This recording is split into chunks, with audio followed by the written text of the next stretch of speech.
اسحاق شیخ طاہر کی انگوٹھیوں میں خرابیاں تلاش کرنے کی کوشش کرتا ہے اور کہتا ہے، شیخ طاہر، میں تو تمہاری انگوٹھیاں صرف 50 سکوں میں ہی خریدوں گا۔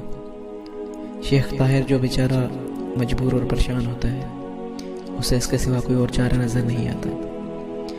آخر کار وہ انگوٹھیاں 50 سکوں میں فروخت کر کے وہ سکے لے کر اس کے گھر پہنچتا ہے۔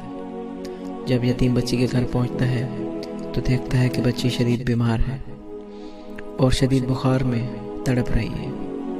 اس کا چھوٹا بھائی اور اس کی والدہ ساتھ بیٹھے زاروں قطار رو رہے ہیں۔ شیخ طاہر کہتا ہے کہ مجھے یہ سب کچھ دیکھا نہ جاتا اور میں بہت پریشان ہوں اور برداشت نہ کر پایا، اٹھا اور گھر کے باہر آ گیا۔ گھر کے باہر آ کے ان یتیموں کی غربت پہ رونے لگا اور بہت پریشان ہوا۔ میں زاروں قطار رویا اور ان غریبوں کی بے بسی مجھ سے دیکھی نہ گئی۔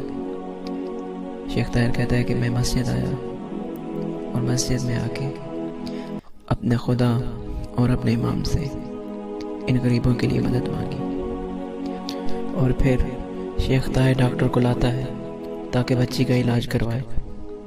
چند دنوں تک ڈاکٹر آتا ہے اور بچی کا علاج کرتا ہے۔ شیخ طاہر کہتا ہے کہ میرے پاس جو پیسے تھے وہ میں نے ڈاکٹر کو دے دیے، یہاں تک کہ میرے پاس تمام پیسے ختم ہو گئے۔ اب میں کیا کروں؟ ان غریبوں کی مدد کیسے کروں؟ خدایا میں کیا کروں؟ میں بہت مجبور ہو چکا تھا، اتنا مجبور ہو چکا تھا کہ میں روٹی خریدنے کے لیے اپنے گھر کے برتن فروخت کیا کرتا۔ مجھے گھر کی چیزوں کو فروخت کرنے کا دکھ نہ تھا، بلکہ دکھ مجھے یہ تھا کہ میں غریبوں کی مدد نہ کر پاتا جس طرح میں پہلے غریبوں کی مدد کیا کرتا تھا، ویسے مدد نہ کر پاتا۔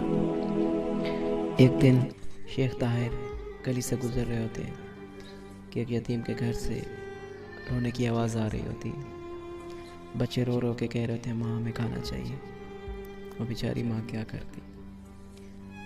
اچانک جلیل باہر سے آتا ہے اور شیخ طاہر کو سلام کرتا ہے۔ جلیل کی عمر 12 سال ہے اور جلیل مزدوری کرنے گیا تھا تاکہ اپنے بہن بھائیوں کے لیے کھانے کا بندوبست کر سکے۔ شیخ طاہر شرمندہ ہو کے جانے ہی والے تھے۔ جلیل کہتا ہے، چاچا طاہر، یہ مصیبتیں ہم پہ کیوں؟ آخر یہ مصیبتیں کب تک ہم پہ ہیں؟ چاچا طاہر، آخر کیوں؟ میری عمر 12 سال ہے اور میں کام پہ جاتا ہوں، لوگوں کے وزنی سامان اٹھاتا ہوں تاکہ میں اپنے بہن بھائیوں کے لیے کھانے کا بندوبست کر سکوں تاکہ وہ رات کو بھوکے نہ سوئیں۔ چاچا طاہر، آپ تو اچھے انسان ہیں، بھلا آپ اور ہم اس مصیبت اور دکھ میں کیوں؟ آخر کیوں ہم ان سب مشکلات میں ہیں؟